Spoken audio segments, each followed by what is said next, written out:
Shalom saudara-saudari yang terkasih di dalam Tuhan. Senang rasanya bisa kembali hadir dan berjumpa di renungan pada hari ini. Hari ini, kita akan merenungkan sebuah kebenaran yang sangat dalam dan sangat relevan dalam kehidupan kita sehari-hari.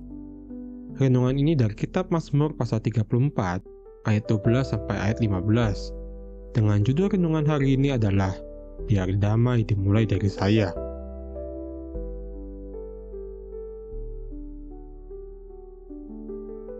Saudara, sebelum kita memulai renungan pada hari ini, mari kita bawa dalam doa.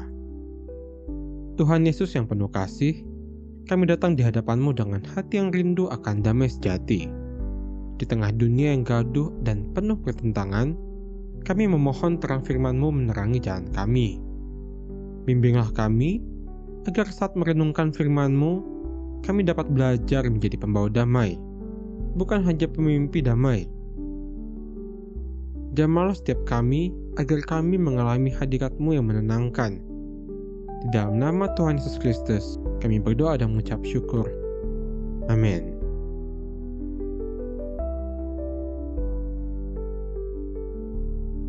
Saudara-saudara yang terkasih, mari kita baca dan renungkan firman Tuhan dari kitab Mazmur pasal ke-34 ayat 12 sampai ayat 15. Siapakah orang yang menyukai hidup, yang mengingini umur panjang untuk menikmati yang baik? Jagalah lidahmu terhadap yang jahat, dan bibirmu terhadap ucapan-ucapan yang menipu. Jauhilah yang jahat dan lakukanlah yang baik. Carilah perdamaian dan berusahalah mendapatkannya. Mata Tuhan tertuju kepada orang-orang benar, dan telinganya kepada teriak mereka minta tolong. Saudaraku, siapa di antara kita yang tidak ingin hidup dalam damai? Namun, damai bukanlah sesuatu yang otomatis hadir. Damai harus dicari, harus diperjuangkan. Bahkan Tuhan memerintahkan kita untuk carilah perdamaian dan berusahalah mendapatkannya.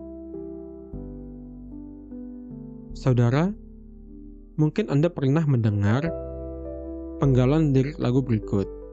Kalau ku cari damai, hanya ku dapat dalam Yesus.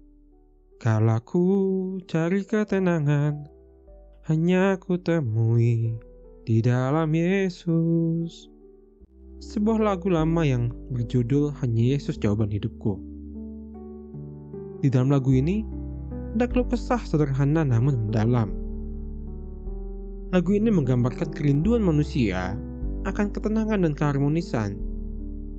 Namun realitanya, tidak semua orang sungguh menginginkan damai. Di tengah masyarakat, ada yang justru menikmati konflik, seperti perpecahan sosial, provokasi politik, bahkan pertikaian keluarga. Semuanya bisa menjadi lahan keuntungan bagi sebagian pihak. Saudara, baru-baru ini kita menyaksikan keresahan sosial di Indonesia. Misalnya, aksi unjuk rasa terkait dengan RUU penyiaran yang memicu polemik di masyarakat. Beberapa kelompok menyuarakan kritik yang konstruktif, tapi sayangnya, tak sedikit pula yang menyebarkan hoaks dan ujaran kebencian. Konflik informasi ini menciptakan kegaduhan, bukan perdamaian. Dari sini kita belajar, damai itu sesuatu hal yang rapuh dan bisa runtuh hanya oleh lidah dan bibir yang tak dijaga. Tuhan tidak berkata, tunggulah perdamaian dari orang lain. Namun Tuhan berkata, carilah dan berusahalah mendapatkannya. Damai itu bukan hanya untuk dirindukan, tetapi untuk diperjuangkan. Dan damai itu bisa dimulai dari diri kita sendiri, seperti menjaga lidah kita dari kata-kata yang melukai, menghindari ucapan yang memecah belah, jangan menyebar berita yang belum pasti kebenarannya. Pilihlah untuk mengampuni, bukan untuk membalas dendam, dan pilih untuk mengerti, bukan menghakimi.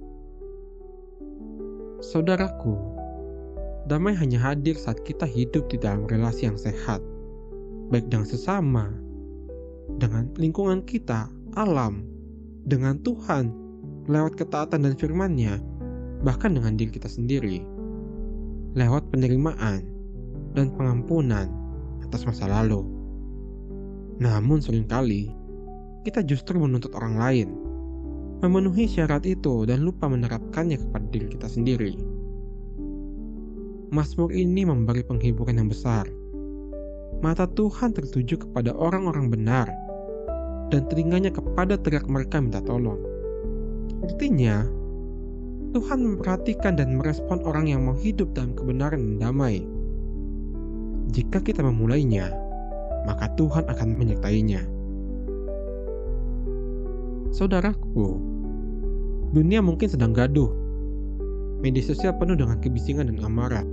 Lingkungan kerja, keluarga, bahkan gereja kadang tidak bebas dari konflik. Namun hari ini, mari kita menjawab panggilan Tuhan secara pribadi.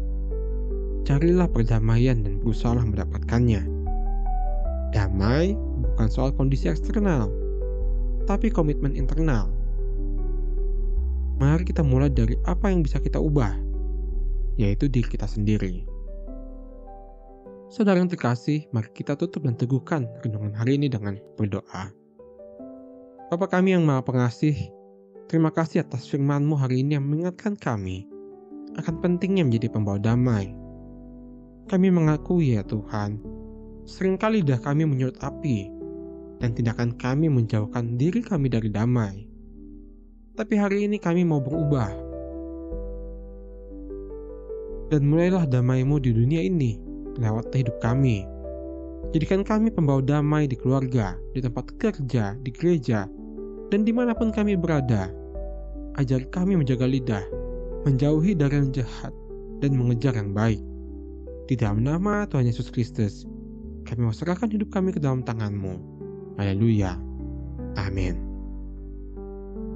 Saudara yang terkasih, jika renungan ini memberkati dan menyentuh hati Anda, jangan lupa untuk like dan bagikan kepada orang-orang yang juga rindu akan damai dari Tuhan. Jangan lupa untuk subscribe dan tekan tombol lonceng agar tidak ketinggalan renungan terbaru yang menguatkan, menenangkan, dan menuntun langkahmu setiap hari. Ingatlah, biarlah damai dimulai dari saya dan diri Anda juga. Sampai jumpa di renungan selanjutnya. Tuhan Yesus memberkati.